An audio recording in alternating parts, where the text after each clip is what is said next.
கௌதம் வந்து ஐஸ்வர்யா வந்து மோசமான பொண்ணுன்னு சொல்லிட்டு நிரூபிக்கிறதுக்காக அவங்கள என்ன பண்ணுறாரு, இந்த மாதிரி வந்து அவங்க ஃப்ரெண்டை ஃபோன் பண்ண சொல்லி அவர் ஃப்ரெண்டு வந்து மிரட்டுறாரு ஐஸ்வர்யாவை. அதே மாதிரி ஐஸ்வர்யாவை வேறு வழி இல்லாமல் பணத்தை கொடுக்கறதுக்காக முன் வராங்க.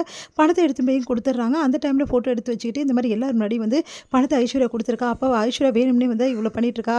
அவங்க ஃப்ரெண்டோட பழகி வந்து ஐஸ்வர்யா வந்து ரொம்ப மோசமான பொண்ணு, தவறான முறையில் வந்து அவங்க கூட பழகிறா அப்படின்ற மாதிரிலாம் வந்து எல்லாரும் முன்னாடி சொல்லிடுறாரு. எனக்கு துரோகம் செய்கிறான்னு சொல்லிட்டு சொல்கிறாரு கௌதம். அதை கேட்டு ஐஸ்வர்யா மனசு கஷ்டப்படுறாங்க.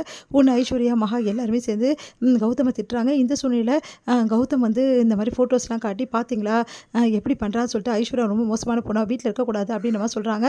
கூடவே சேர்ந்து அவங்க அம்மாவும் வந்து சொல்கிறாங்க. இதெல்லாம் கேட்டு சூர்யா அவங்க குடும்பம் எல்லாருமே அதிர்ச்சி அடைகிறாங்க. இந்த சூழ்நிலை ஐஸ்வர்யாவை வலுக்கட்டாயமாக வந்து கழுத்து பிடிச்சி தள்ளுறாரு கௌதம். வெளியே போடி அப்படின்னு சொல்லிட்டு அப்போ ஐஸ்வர்யா மயக்கடிச்சு விழுந்துடுறாங்க. அப்போ வந்து டாக்டர் வந்து செக் பண்ணும்போது ஐஸ்வர்யா கர்ப்பமாக இருக்காங்கன்னு சொல்கிறாங்க.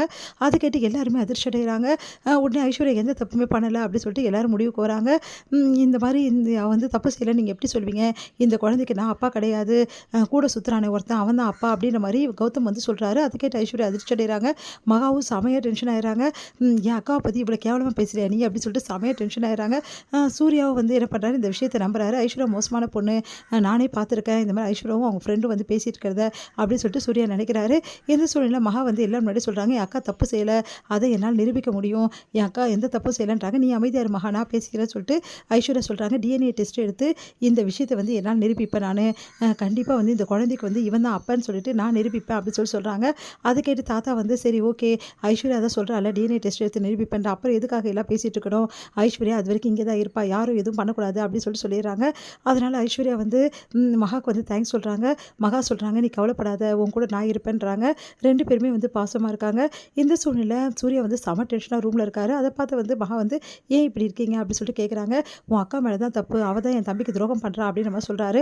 அதை கேட்டு செமையாக டென்ஷன் ஆகிடுறாங்க. யாரை பார்த்து என்ன சொல்கிறீங்க, நானும் ஒரு பொண்ணு, இன்னொரு பொண்ணை பற்றி இப்படி கேவலமாக பேசுகிறீங்க, உங்களுக்குலாம் என்ன சொல்கிறதுன்னு எனக்கே தெரியல, உன் அக்கா வந்து பொய் சொல்வாள் அப்படின்னு. என் அக்கா பொய் சொல்லுவா, ஆனால் இந்த மாதிரி விஷயத்தில் என் அக்கா வந்து பண்ணவே மாட்டா, இது தப்பெல்லாம் நான் அதை நிரூபிப்பேன், சாட்சியோடு நிரூபிச்சுட்டு அப்புறம் உங்ககிட்ட பேசிக்கிறேன் அப்படின்றாங்க.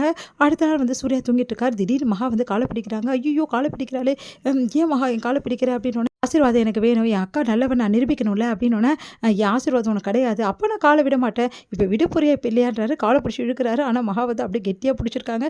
ஐயோ விடு, ஏன் விட அப்படின்னு சொல்லிட்டு கத்துறாரு. நான் அதெல்லாம் தெரியாது, நீங்கள் நான் ஜெயிக்கணும்னு சொல்லிட்டு ஆசீர்வாதம் பண்ணுங்கள், அப்போ தான் விடுவேன். சரி ஓகே, காட் பிளஸ் யூ, போதுமா, அப்போ பரவாயில்ல இங்கிலீஷில் ஆசீர்வாதம் பண்ணுறீங்களா, சரி ஓகே, இதுவே நான் நல்ல சகுனமாக எடுத்துக்கிறேன், ரொம்ப தேங்க்ஸ் அப்படி சொல்லிட்டு போகிறாங்க. ஒன்று அப்படி சொல்லிட்டு காலை பிடிச்சி இப்படி இழுத்துட்டாலே சொல்லிட்டு காலை பார்த்துட்ருக்காரு. அடுத்து வந்து சேங்க உங்ககிட்ட ஒன்று சொல்ல மறந்துட்டு, என்ன விஷயம்னோன்னே குட் மார்னிங்க அப்படி சொல்லிட்டு போகிறாங்க. முன்ன மகா அப்படி சொல்லிட்டு அப்படியே கையில் இருக்க தலைக்காணி தூக்கி அடிக்கிறாரு. சே இப்படி பண்ணுறாளேன்னு சொல்லிட்டு செம்மையாக டென்ஷன் ஆகிறாரு. அடுத்து வந்து இங்கே என்ன பண்ணுறாங்க, ஐஸ்வர்யா ரொம்ப டென்ஷனாக உட்காந்துருக்காங்க.